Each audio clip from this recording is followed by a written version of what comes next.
रांची का cell MTI परिसर देश के स्टील और मैन्युफैक्चरिंग सेक्टर के दिग्गजों के वैचारिक आदान प्रदान का गवाह बना। उद्घाटन सत्र के दौरान वक्ताओं ने इस बात पर विशेष जोर दिया कि बदलते वैश्विक आर्थिक परिदृश्य और तेजी से विकसित होती तकनीक के इस दौर में मानव संसाधन को और अधिक दक्ष बनाना समय की सबसे बड़ी मांग है। फंक्शन के रोल को ही हम रिडिफाइन करने की सोच रहे हैं कि पॉलिसीज़ हैं, स्ट्रक्चर्स हैं, प्रोसीजर्स हैं, उनसे परे, उससे आगे जाके एचआर कैसे एक रोल निभा सकता है कि पूरी कंपनी के परफॉर्मेंस कल्चर को ही बदल दे, कि जो क्वालिटी चाहिए, जो परफॉर्मेंस स्टैंडर्ड्स चाहिए, उनमें चेंज लाने के लिए एचआर क्या कर सकता है और एचआर किस तरह के इनिशिएटिव ले सकता है, चाहे वो कहीं सिस्टम में बदलना हो, चाहे वो कल्चर में चेंज लाना हो, चाहे वो प्रोसेसेस बदलना हो, और उसके लिए एचआर को क्या करना है। तो ये सब मंथन करने के लिए, इस सब का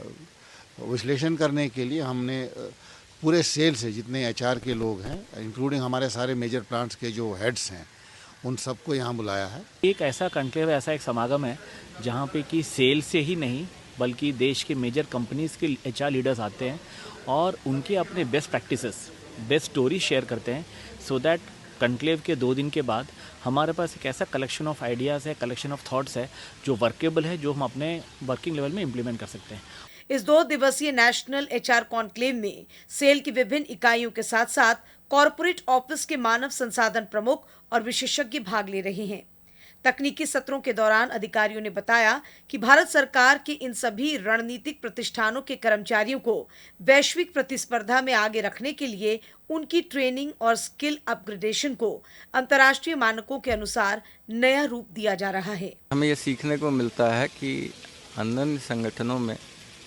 किस तरह की एचआर पद्धतियाँ, पॉलिसीज़, किस तरह के इंटरवेंशन चल रहे हैं, ताकि हम उन चीज़ों से सीख करके अपने ऑर्गेनाइजेशन को, अपने संगठन को और आगे ले जा सके। इसीलिए पर्सपेक्टिव से मैं इस कॉन्क्लेव में भाग ले रहा हूं और मैं चाहता हूं कि कंपनी में परफॉर्मेंस ड्रिवन कल्चर इम्प्लीमेंट हो और इस कॉन्क्लेव का एक महत्वपूर्ण रोल रहे उस परफॉर्मेंस ड्रिवन कल्चर को इम्प्लीमेंट करने में। निश्चित रूप से रांची के एमटीआई भवन में आयोजित हो रहा ये मंथन न केवल सेल और इसके सहयोगी प्रतिष्ठानों के लिए नई नीतियों का मार्ग प्रशस्त करेगा, बल्कि भारत को वैश्विक इस्पात निर्माण के मानचित्र पर नए शिखर पर ले जाने और विकसित भारत के सपने को साकार करने में एक मील का पत्थर साबित होगा। रांची से प्रताप की रिपोर्ट।